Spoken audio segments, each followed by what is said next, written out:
Bonjour et bienvenue sur ce tuto. On va voir comment insérer une galerie qui en fait soit notre Instagram, notre feed Instagram sur notre site. Alors j'ai un site en réseau local où j'ai créé une page galerie, elle est vierge pour le moment.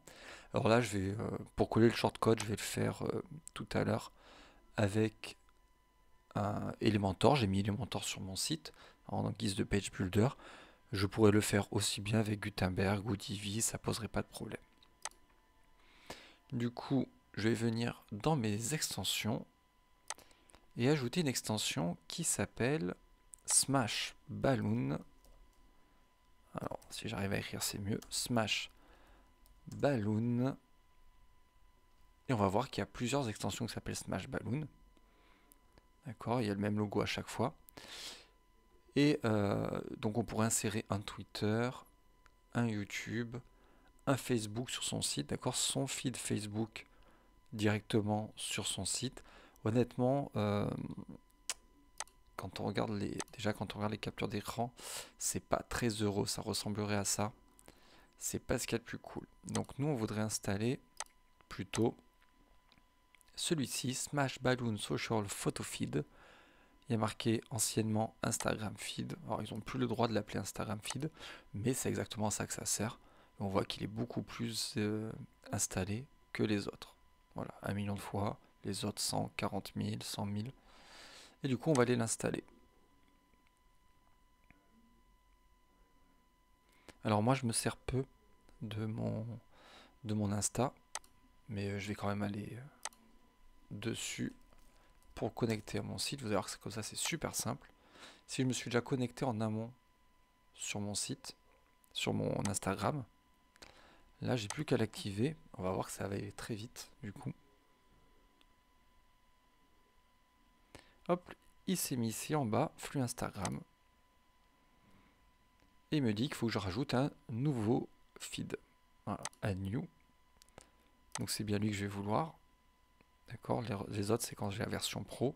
Ça mettrait en plus des hashtags. Je pourrais cibler un hashtag public, cibler des posts, un mur. Là, moi, je vais dire que je veux rajouter un user, donc add source.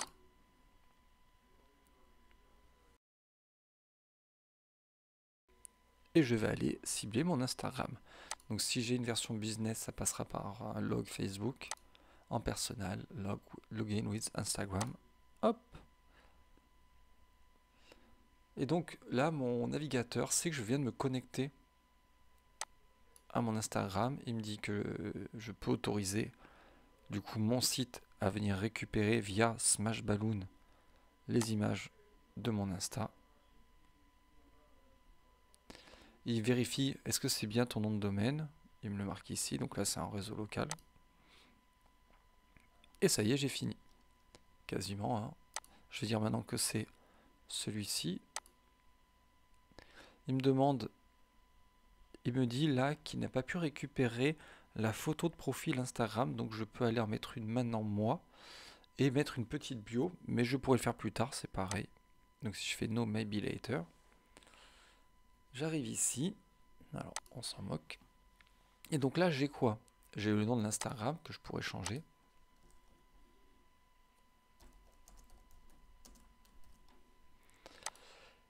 J'ai en haut, je peux sauvegarder, je vois à quoi ça va ressembler sur smartphone, sur tablette, hop, sur PC. Je vois ici le code court à récupérer pour l'insérer dans une page. Sinon, je pourrais dire que je veux l'installer par-dessus une page qui existe. Je vais prendre le code court, moi. Et du coup, je vais pouvoir aller ici, créer une section dans une de mes pages. Et par exemple, je vais dire que je veux donc insérer un code court. Je viens coller le code court que j'avais copié tout à l'heure. Donc là, c'est normal qu'il me fasse ça. Pas d'inquiétude. Je vais remettre à jour. Si je recharge ici, ça marche bel et bien. Et on va voir que j'ai plein d'options en fait. Donc, arrivé ici, j'ai des réglages pour chercher les sources, est-ce qu'il y a des modérations, etc. Comment c'est trié par ordre alphabétique, comment c'est trié, etc. Et donc dans Customize, je vais pouvoir customiser tout ça. Alors, Lightbox, c'est que dans la version Pro. Post, c'est que dans la version Pro. Mais par contre, tout le reste, je vais pouvoir le retoucher. En bas, là, Follow on Instagram, je vais pouvoir changer le texte. Suivez-moi sur Instagram. Je pourrais changer la couleur de fond. Allez, on va faire ça. Et la couleur au survol. Par exemple. Voilà. Pareil, quand je reviens ici sur le Load More button.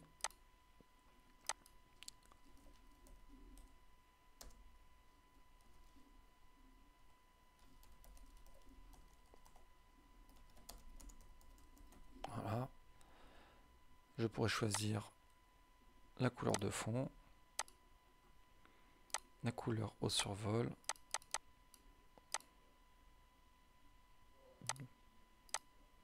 Voilà. Et la couleur du texte. Voilà. Par exemple. Dans le reste des options, je vais pouvoir changer mon en-tête, à savoir est-ce que ça va apparaître en grand, en petit, en moyen, rajouter une image. Alors, je vais téléverser une. Allez, par exemple, tac. Donc j'ai pu rajouter une image. Je pourrais mettre une bio.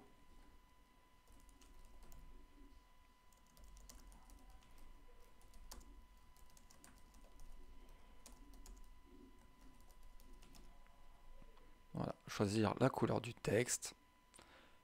Est-ce que ceci va être séparé du... Là, ça, en cliquant là, Show Outside Scrollable Area, ça va mettre un petit trait ici qui va bien me séparer l'entête du reste. Alors, je vais l'enlever, j'en ai pas besoin. Voilà. Alors, Color Scheme, je pourrais choisir à quoi ça ressemble. Si je fais Custom, il faut savoir que... alors, là, je peux mettre une couleur de fond. Mais si je viens changer ici la couleur des boutons, ça va surcontraindre les boutons ici et je vais perdre les réglages que j'avais fait tout à l'heure. Voilà. Donc les boutons, autant que je les change dans les options des boutons.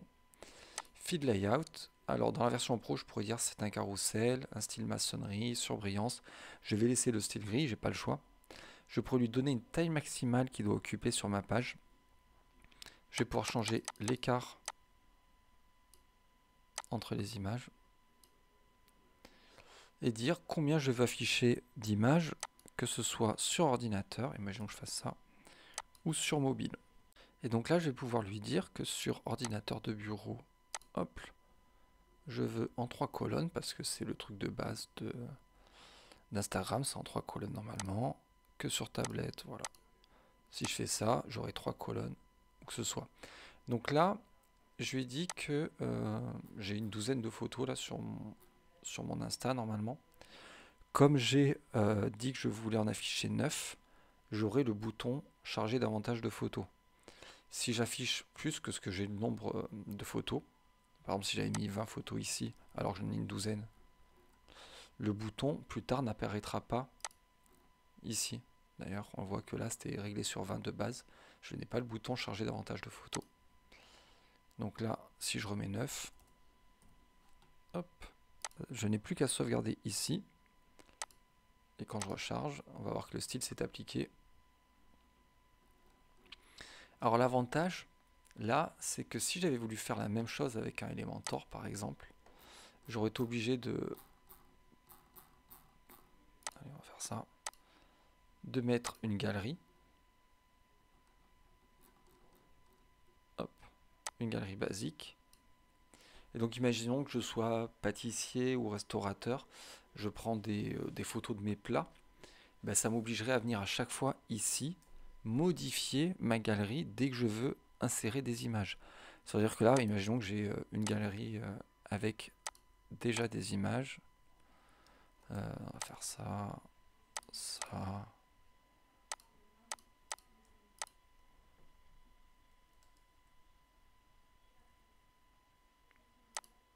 Hop. Donc j'ai inséré ma galerie. Bon, je pourrais toucher les options, mais là c'est pas c'est pas le sujet. Si je voulais prendre de nouvelles photos, je les ai prises au restaurant par exemple, je veux les mettre sur mon site, ça m'oblige à revenir ici, à éditer ma galerie pour ajouter de nouvelles images, les uploader à chaque fois, changer l'ordre de mes images, hop, et faire ça.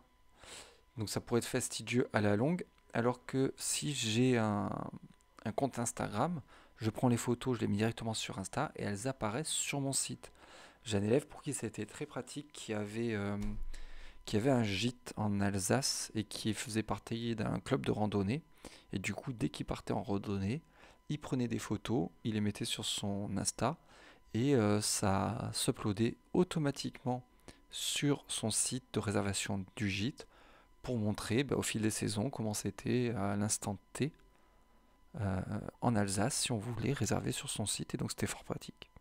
Et voilà, c'est tout pour ce tuto qui est quand même pas mal pratique et qui va vous permettre d'afficher donc une galerie Instagram directement sur votre site internet. J'espère que ça vous a été utile. N'hésitez pas à vous abonner, à regarder d'autres tutos, ça aidera la chaîne. Encore une fois, je ne gagne pas d'argent avec, mais si ça peut être utile à un maximum de monde, ben, tant mieux, j'en serai heureux. Je vous dis au revoir et à bientôt pour un autre tutoriel.